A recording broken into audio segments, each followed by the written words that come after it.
कैसे हैं आप सब लोग। तो आप देख सकते हैं आज हम पढ़ेंगे गवर्नेंस जो कि पेपर जीएस पेपर 2 मेंस का हिस्सा है। बाकी प्रीलिम्स में भी इसमें से कुछ क्वेश्चंस आते हैं। तो अपन पहले इसका सिलेबस देखेंगे। तो आप देख सकते हैं इसका सिलेबस पेपर 2 में से कई क्वेश्चन आते हैं, 5 से 6 7 8 क्वेश्चन भी इससे आते हैं। और इसका जो होता है क्वेश्चन 150 वर्ड्स के भी रहते हैं और 250 वर्ड्स के भी रहते हैं। 10 और 15 दोनों नंबर के रहते हैं।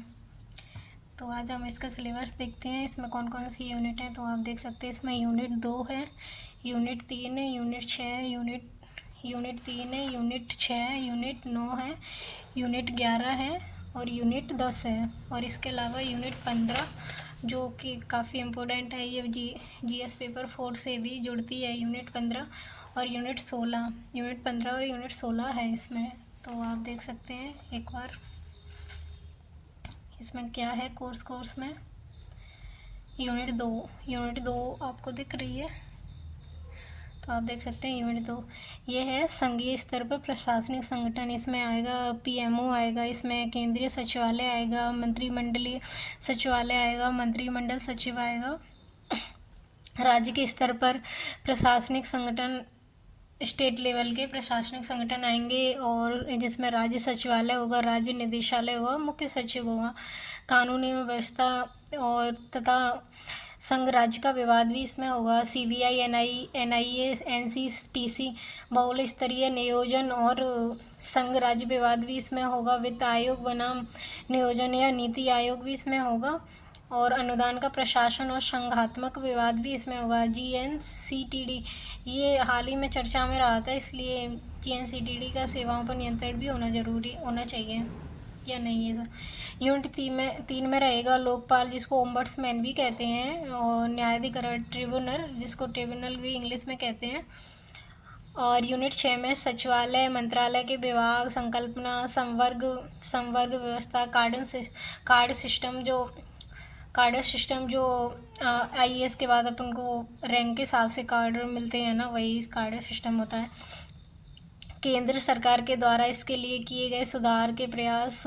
और यूनिट 9 में रहेगा विनियामकीय प्राधिकरण और उनसे संबंधित विवाद के मुद्दे, केंद्रीय प्रशासनिक अधिकरण, अर्ध न्यायिक संगठन की संकल्पनाएं, अर्ध न्यायिक संगठन, क्वासी जुडिशल जिसको बोल सकते हैं। यूनिट 11 में रहेगा सिविल समाज की संकल्पना, इनके प्रकार तथा संबंधित मुद्दे। एसएचजी और एनजीओ। एसएचजी होता है स्वयं सहायता समूह, सेल्फ हेल्प ग्रुप जिसको इंग्लिश में बोल सकते हैं।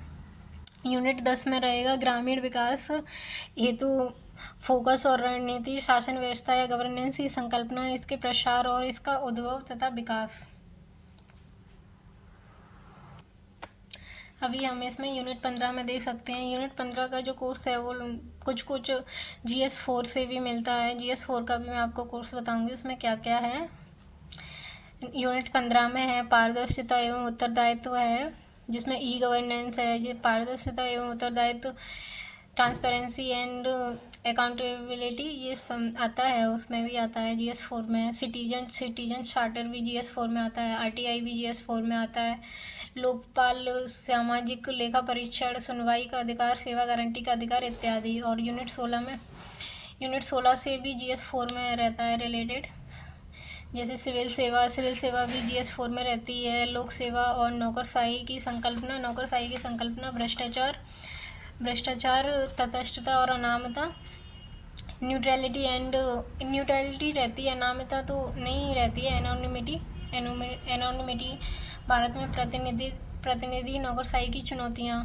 तो ये अपना कोर्स है जीएस पेपर 2 का, जो गवर्नेंस जो जीएस पेपर 2 के अंतर्गत आती है, जिसमें से कुछ यूनिट 15 और 16 में से कुछ चैप्टर हैं जो जीएस 4 में भी मिल जाएंगे आपको सेम।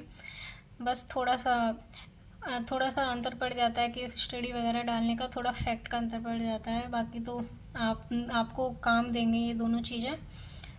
तो आप देख सकते हैं नेक्स्ट वीडियो में आप चाहेंगे तो मैं आगे पढ़ा सकती हूँ ये सब।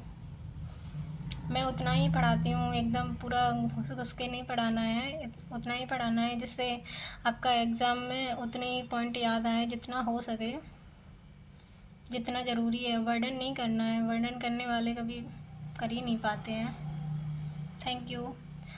कमेंट सेक्शन में ज़रूर बताएं आपको और भी GS4 का कोर्स जानना है तो आप मेरे को कमेंट ज़रूर करें, मैं GS4 का भी आपको कोर्स बता दूँगी। धन्यवाद।